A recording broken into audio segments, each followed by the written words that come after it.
अस्सलामुअलैकुम everyone, welcome back to my channel. कैसे हैं आप सब? आई होप आप सब ठीक होंगे। आज मैं आपके साथ बहुत ही मज़ेदार रेसिपी शेयर करने जा रही हूँ। मैं आपके साथ शेयर करने जा रही हूँ लौकी गोश्त की रेसिपी। चलें चलते हैं अपनी रेसिपी की तरफ।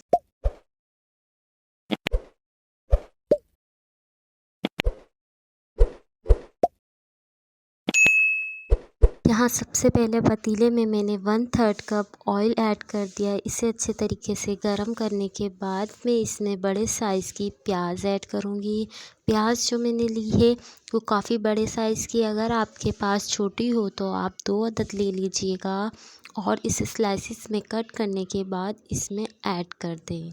प्याज हमारी तमाम ऐड हो चुकी है। अब हम तमाम प्याज को पिंक कर लेंगे, थोड़ा सा सॉफ्ट कर लेंगे। इसे हमने मुकम्मल तौर पे गोल्डन नहीं करना, बस हल्का सा नरम करना है।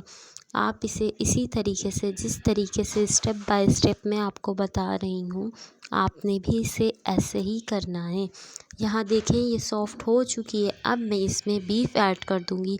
बीफ यहाँ मैंने लिया है 400 ग्राम।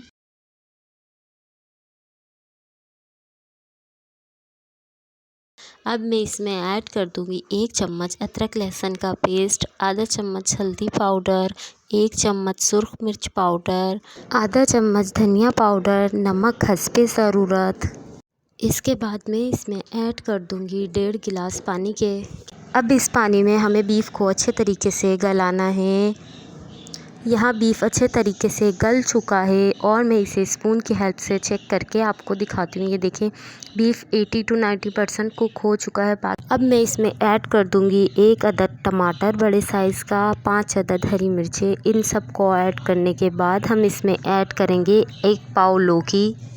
यहाँ मैंने लौकी को इसमें ऐड कर दिया है। अब हम इसकी करेंगे भुनाई। जिस तरीके से हम नॉर्मली सालन को भूनते हैं, हम इस तरीके से इसकी भुनाई करेंगे।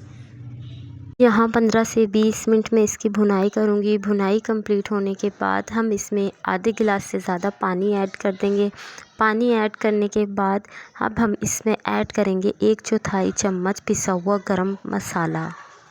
अब हम इसे हल्की आंच पर पकने देंगे ताकि रोगन जो है ऊपर आ जाए और लौकी जो है गल जाए। लौकी बीफ गोश्त बहुत ही मज़ेदार टेस्टी बनता है। आप इसे लाजमी ट्राई कीजिएगा। मैं अब इसे सर्व करके दिखाती हूँ।